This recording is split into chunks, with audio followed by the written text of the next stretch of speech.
Here are 6 things that you probably need to hear as a web designer. 1, your designs suck. At least your first ones will suck. And that's okay. Perfection the first time round is never necessary, even for someone who's been designing for a long time. Design is an iterative process, and by designing a lot, doing a lot of quantity, that's going to breed quality. If you ever get stuck on a design that just isn't working with you, or you feel that you're just stuck in a rut, move on. Go try something else and then come back. This is especially applicable when you're first learning design. Don't just open a Figma file and stare at the page. Go do something, be inspired, and then come back and try and design again. 2, there are more colors than you think there are. When I first started designing, I tried to keep it simple, which is good, by just choosing white, gray, and the super saturated blue. And that was good while I was learning, but I kind of got stuck in that habit of just choosing very saturated colors and not really realizing that there's a whole other, world out there of colors. You aren't stuck with just the upper right corner of the hex picker. There's so many more colors out there that you can use, and you should explore them. Online color pickers are a great way to do this. While you might not use the whole 15 colors that it recommends to you, picking out 1 or 2 that catch your eye is a good way to do it. Sometimes these interesting colors can be elusive. They can be hard to find, even though we have access to all of them at our fingertips. So getting inspired by looking at nature and artwork is something that I like to do, to find new colors that I hadn't really thought of before and kind of rediscover some colors.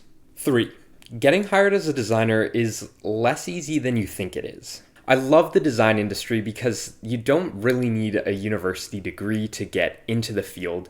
However, that does mean that there is a lot of competition. The important thing is to do work that you're proud of, work that you would gladly show off to your friends and family. Going from a lack of structure when learning design into a very structured corporate environment can be difficult. So it can be difficult to portray the skills that you've picked up along the way and actually get yourself hired. Companies definitely tend to look at things one way, and freelance designers or designers who haven't worked in the field long typically look at things a little differently. So it's important to align your visions and really ask yourself, what are these companies looking for? To add on to that, you should take a very honest look at your resume and your portfolio and see, if I was the one hiring me, would I? And oftentimes you'll find that the answer isn't a definite yes. And then clearly there's some things that need to be worked on. 4, less is in fact more. I scroll through Dribbble every now and then, and I see these modern designs that look great, but they have elements just everywhere. And I'm probably guilty of it myself. It does add a certain element of aesthetic to your website. You have to remember that you're given the whole screen to design something, but you don't have to use it all. When you have many elements on a layout, it looks very appealing to our eye. We love to see the variety. But when it comes to usability, it's actually not the case. Take a look at Google or Apple. They really have one call to action and one main thing in their header. And there's a reason for that. It's because us humans, we get distracted very easily. When it comes to a design that you're making on Dribbble or on Instagram, of course, making it as eye-catching as possible will make people click on it. But if you're trying to design a website that's usable when people land on it, don't overwhelm them. Give them 1 or maybe 2 things to look at and click on, and get rid of everything else. 5, design doesn't need to be complicated. I'll probably make a longer video about this at some point, but just how less is more. Design, it shouldn't be complicated. I see these award-winning websites all the time that are stunning, to say the least. They have these crazy 3D effects, animations out the wazoo, and probably take a GPU and a half to actually render that whole thing. It's important to remember that not all websites need that. They just simply don't require it. We take a look at this website, Tola HQ. It's for invoicing, and they don't have any crazy effects, and yet it's an effective website. It's aesthetic, and it's persuasive, and it's also usable. Something like linear.app is another great example. They have a very trendy dark mode. They have glass morphism in here, but nothing crazy, no crazy effects. It's very responsive. It works well on all different screen sizes. I know exactly where I am in any page. It's a great design. Finally, something like Huddle.works, which does have a few moving parts but are relatively minimal and still portray the point without any massive 3D effects or animations. My point is, to build a great website, you don't need to have 3D animations or these crazy effects that take hours to build and render.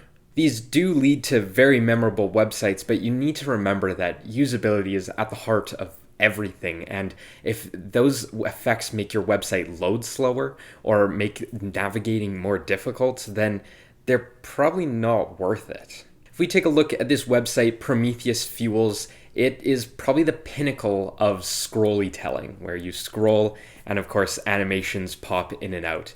It is crazy and probably very memorable, but you have to remember that it serves a very different point than those previous websites. What I showed you previously, those were all optimized for conversion. They were trying to get people to buy something, to try out their product. And this is more for awareness. They do want people to remember them, but they don't really need you to buy anything. At the end of the day, you don't need this to be considered a good designer. I used to think that you did, and if you couldn't do these crazy ass effects, then you just couldn't stack up to the people that did. But I'm starting to realize that there's more subtlety to it. There's value in simplicity. 6. Good ideas don't exist in a vacuum. What do I mean by that? Well, I used to get a vague idea of kind of the website that I wanted to work on, so I'd just hop straight into Figma and start working on it. And I'd get somewhere, but then I get stuck because I didn't have a full idea in my head. I just had the sliver of an idea. It'd be difficult to move on from that point, and I'd get frustrated and inevitably stop doing what I was doing. The point I want to make here is that make sure to explore all your options. Don't get too excited and just jump in on the first thing that you find. Put time aside to actually get yourself inspired, to put together a mood board. I know I was shitting on them earlier, but Dribbble and Behance and tools like that are useful, in fact, to get inspired and to find ideas that you probably wouldn't have had otherwise. And that is everything that I have for you guys today. All of the websites that we went through will be linked down in the description below, along with the link to join my community with over 13,000 designers in it. If you enjoyed, feel free to subscribe, and I'll see you in the next video.